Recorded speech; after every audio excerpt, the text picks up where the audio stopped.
tinatawagan kong si John Rix Bien J. Rosal, batang nagkamit ng mataas na karangalan para sa kanyang mensahe.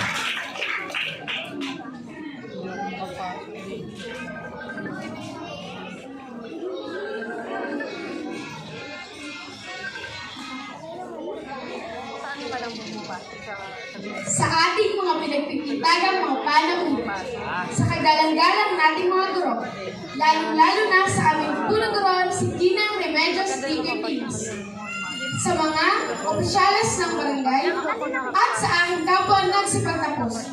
Isang mapagpalang araw ang bati ko sa inyong lahat.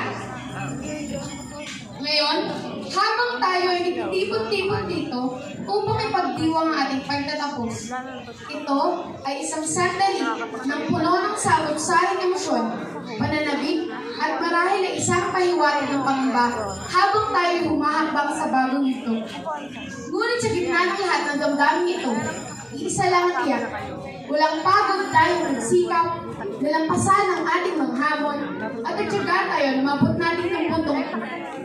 Sa aking mga kapwa nagsipagtapos, tayo ay pinarangan di lamang bilang mga mag-aaral, kundi mga kabataang Pilipino na may malaking pangarap para sa ating bayan. Sa tema ng kabataang Pilipino, para sa matatag na kinabukasan ng bagong Pilipinas, ating sinasalimin ng ating layunin na maging mga instrumento ng pagbabago at pag-unlad. Sa bawat pagtatapos, dala natin ang mga pangarap at layunin na nagbibigay ng saysay sa ating pag-aaral at paglalakbay. Hindi natin mararating ang puntong ito, kundi dahil sa ating determinasyon, sipag at tiwala sa sarili. Ipinakita natin sa buong mundo ang kakayahan ng kabataang Pilipino, lalo sa panahong ito ng pagbabago at panghamon. Ang bawat isa sa atin, nagsisimula na ang panibagong yugto ng buhay. Ngunit tanda natin, ang pagtatapos ay hindi lamang pagwakas, kundi pagsisimula ng panibagong paglalakbay. Sa pagtatapos na ito, tayo ay naging nakalaw at inspirasyon sa ating kapwa kabataang Pilipino. Ang ating tagumpay ay hindi lamang para sa atin, kundi para sa buong sambayanan.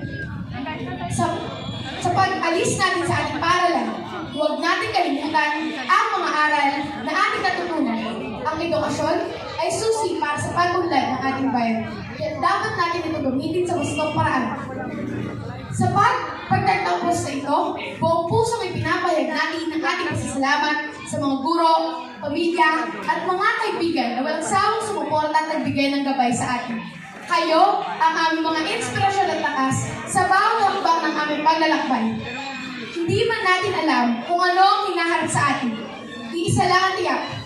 Bilang mga kabataang Pilipino, may kakayahan tayo na magpumili ng ating mundo at tumitin ng ating mga pangarap. Congratulations, Batch 2023-2024! Naway, abot natin ang ating mga pangarap. Maraming salamat po.